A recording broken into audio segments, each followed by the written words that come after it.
वर्ष 2023 में मानसून का महीना कब है? इसमें कितने सोमवार पड़ेंगे? कब खत्म होगा मानसून? और रक्षाबंधन कब है? सावन में व्रत का पालन कैसे करें? व्रत में क्या नहीं खाना चाहिए? आज के वीडियो में जानिए सब कुछ। दोस्तों, सावन का महीना शिव भक्तों के लिए प्रेम लेकर आता है। ये वो महीना है जिसे हम प्यार का महीना कहते हैं। शिव भक्त सावन माह का बेसब्री से इंतजार कर रहे हैं। सावन में भगवान शिव धरती पर आते हैं और हर भक्त के घर में वास करते हैं। सच्ची भक्ति करने पर वह घर को धन से भर देता है। सावन का हर दिन बहुत शुभ माना जाता है। हर दिन पवित्र है। हर दिन भगवान शिव की पूजा की जाती है, लेकिन सोमवार के व्रत के बाद कुछ और ही होता है। आइए सबसे पहले जानते हैं कि सावन के इस पवित्र महीने में कितने सोमवार पड़ेंगे और आपको कितने व्रत रखने हैं। दोस्तों, इस वर्ष सावन का महीना 4 जुलाई मंगलवार से शुरू हो गया है। इस समय बहुत सारे शुभ योग बन रहे हैं। यह दिन वास्तव में शुभ है। इस दिन आपको भगवान शिव की पूजा जरूर करनी चाहिए। 4 जुलाई से शुरू हो रहे मानसून माह में इस बार भगवान शिव अधिक कृपा बरसाएंगे, क्योंकि इस साल सोमवार को कुल 8 सावन व्रत हैं। सोमवार के 4 नहीं बल्कि 8 व्रत किए जाएंगे। सोमवार को पहला व्रत 10 जुलाई को है। सोमवार को दूसरा व्रत 17 जुलाई को है। सोमवार का तीसरा व्रत 24 जुलाई को है। सोमवार को चौथा व्रत 31 जुलाई को है। पांचवां व्रत 7 अगस्त को है।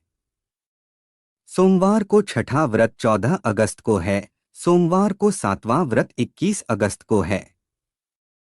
वहीं सोमवार का 8वां व्रत 28 अगस्त को रखा जाएगा। इस तरह इस बार मानसून 2 महीने तक रहने वाला है, यानी पूरे 58 दिनों तक। तो इस तरह अपना दिल खोलें और भगवान शिव की पूजा और भक्ति शुरू करें। दोस्तों, यह शुभ मिलन 19 साल बाद बना है। सावन का पहला सोमवार 10 जुलाई को होगा। इस दिन आपको व्रत अवश्य रखना चाहिए। भगवान भोलेनाथ आपकी सभी मनोकामनाएं अवश्य पूरी करेंगे। 31 अगस्त को मानसून खत्म हो जाएगा और रक्षाबंधन का त्योहार मनाया जाएगा। मानसून खत्म होने से एक दिन पहले 30 अगस्त को रक्षाबंधन का त्योहार मनाया जाएगा। ऐसे में अब आइए जानते हैं कि सावन के इस पवित्र महीने में कौन सी गलती नहीं करनी चाहिए ताकि भगवान शिव क्रोधित न हो जाएं। और सावन के व्रत में भूलकर भी न खाएं, ये फल तो भगवान भोलेनाथ आपसे नाराज हो सकते हैं। आपका व्रत टूट सकता है। आइए जानते हैं कुछ गलतियां जो भूलकर भी नहीं करनी चाहिए। नंबर 1, शास्त्रों में बताया गया है कि व्रत के दौरान उधार लेकर फल नहीं खाना चाहिए। इससे पाप लगता है और व्रत अधूरा रह जाता है, चाहे सोमवार का व्रत हो या कोई अन्य व्रत। व्रत में उधार लेने से व्यक्ति का व्रत झूठा हो जाता है। भगवान की शरण में व्यक्ति को झूठ नहीं बोलना चाहिए, कर्ज नहीं लेना चाहिए, चुगली नहीं करनी चाहिए आदि।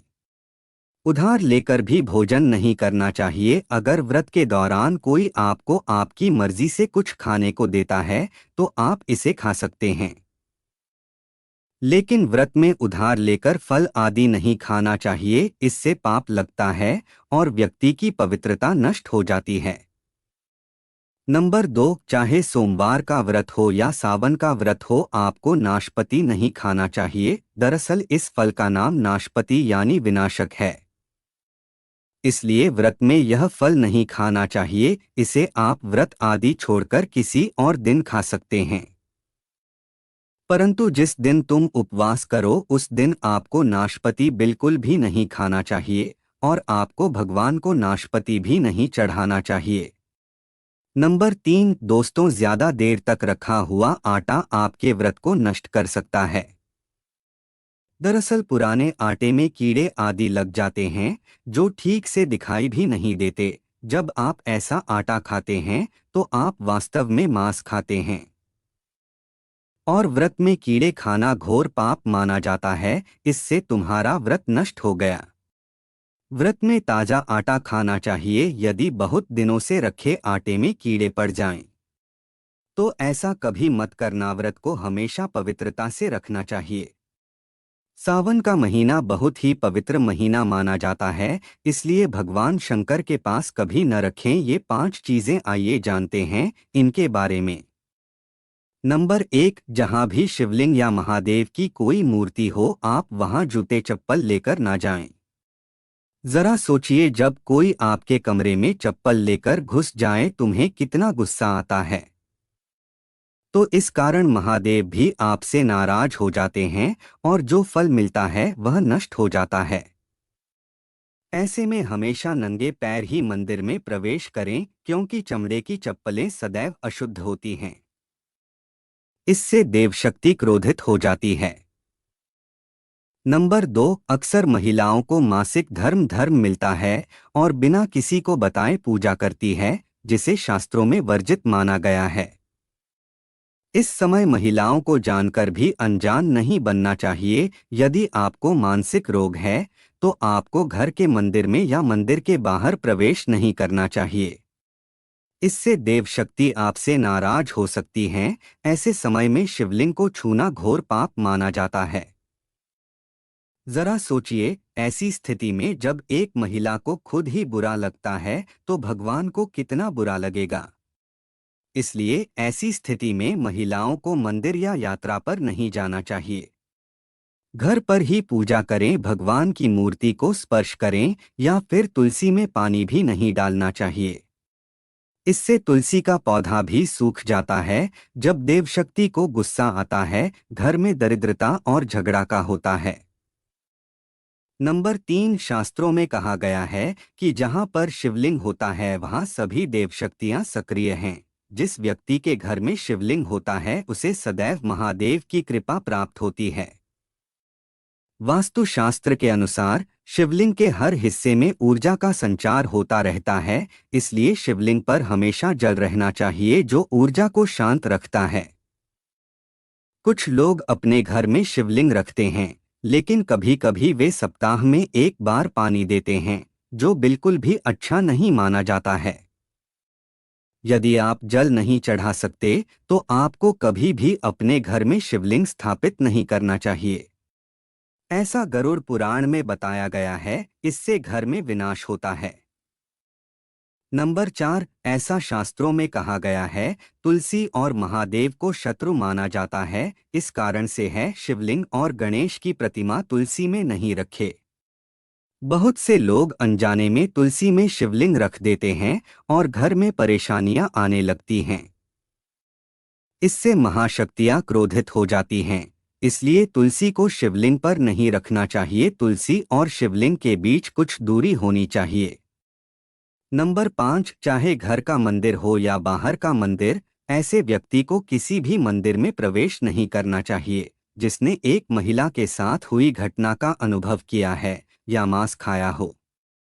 यदि आप शारीरिक रूप से गंदे हैं, तो आपको मंदिर के पास भी नहीं जाना चाहिए। तुम्हें कुछ कपड़ा वगैरह डाल लेना चाहिए घर में बने मंदिर पर।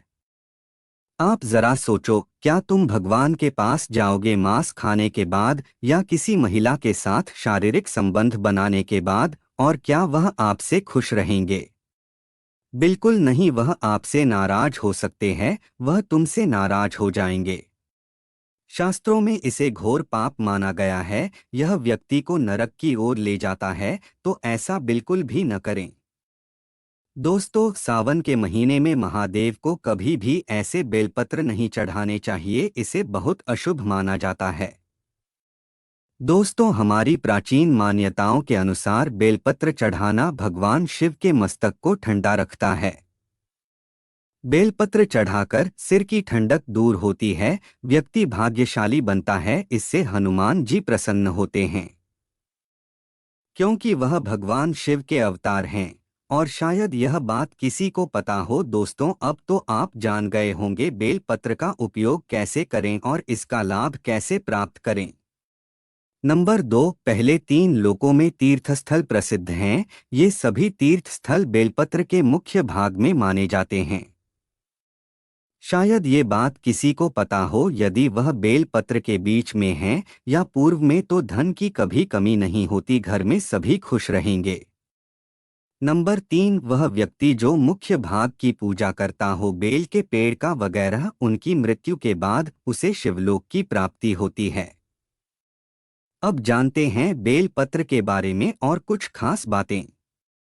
दोस्तों, चौथा, आठवां, नौवां और सोमवार को बेलपत्र नहीं तोड़ना चाहिए। बेलपत्र तोड़े पूजा से एक दिन पहले।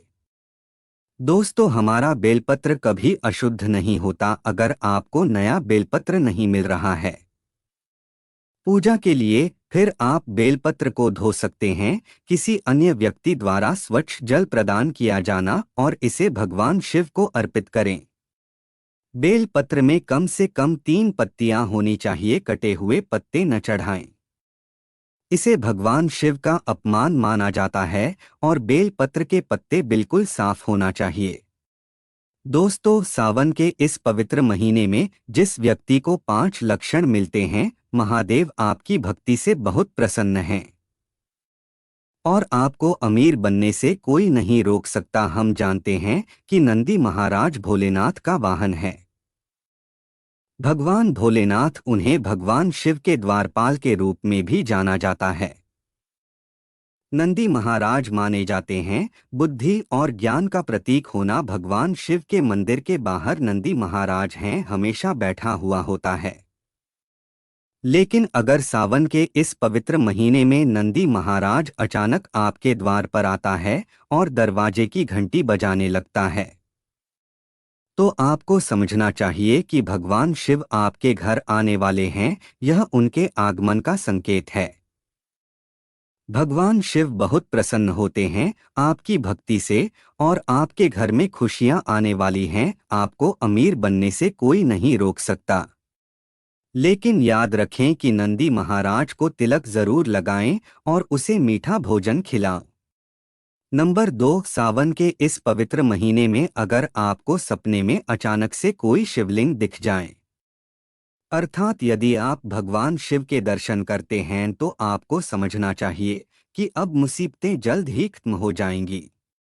भगवान शिव बहुत प्रसन्न होते हैं अपनी सच्ची पूजा और भक्ति के साथ और वह आपके घर आने वाला है। इस मामले में याद रखें कि भगवान शिव की भक्ति में कुछ भी गलत न होने दें। घर को गंदा न रखें क्योंकि भगवान शिव आपके घर आने वाले हैं। नंबर 4, शास्त्रों के अनुसार नीले पंखों वाला पक्षी भगवान शिव का प्रतीक है। अगर सावन के महीने में नीले पंखों वाला पक्षी आपके घर की छत पर बैठता है, तो फिर इसे भगाना नहीं है क्योंकि इसे भगवान शिव का प्रतीक माना जाता है। ऐसे में आपको खुश होना चाहिए क्योंकि भगवान शिव आपकी भक्ति से बहुत प्रसन्न हैं। ऐसा शास्त्रों में कहा गया है कि अगर नीले पंखों वाला पक्षी किसी आदमी के घर की छत पर बैठता है, तो यह भगवान शिव का संकेत है अब आपके बुरे दिन बीतने वाले हैं। कहते हैं भगवान राम रावण पर विजय प्राप्त की थी इस पक्षी को देखने के बाद। नंबर 5, सावन के पवित्र माह में अगर घर से निकले काला सांप, तो यह बहुत ही शुभ माना जाता है। इसे बिल्कुल मत मारो। यह भगवान शिव के आने का संकेत है। भगवान शिव उनकी भक्ति से प्रसन्न होते हैं। महादेव को किसी खास मौके पर महादेव उन्हें अपने दर्शन देते हैं। सावन का महीना बहुत ही पवित्र महीना माना जाता है। यही महीना है जिसमें भगवान शिव धरती पर आते हैं और उसी घर में अपनी आवाज बनाता है। जो एक सच्चा भक्त है, इसे बहुत शुभ माना जाता है। सपने में नाग-नागिन का जोड़ा मंदिर में देखना, यह भगवान शिव का संकेत है। घर आ रहा हूं, अब आपके खुश होने का समय आ गया है। जीवन में प्रवेश करने वाला है, जिसके कारण आपका आर्थिक संकट खड़ा हो जाता है, समस्या दूर होने वाली है और खुशियां आपके जीवन में आने वाली है। महादेव आपसे बहुत प्रसन्न हैं। दोस्तों, महादेव की कृपा पाने के लिए कबार भगवान शिव मंदिर के दर्शन अवश्य करें। महादेव नमः शिवाय। भगवान शिव एक लाइक का हकदार है। हमें उम्मीद है आपको जानकारी पसंद आई होगी। ऐसे और भी वीडियो देखने के लिए चैनल को सब्सक्राइब करें। धन्यवाद।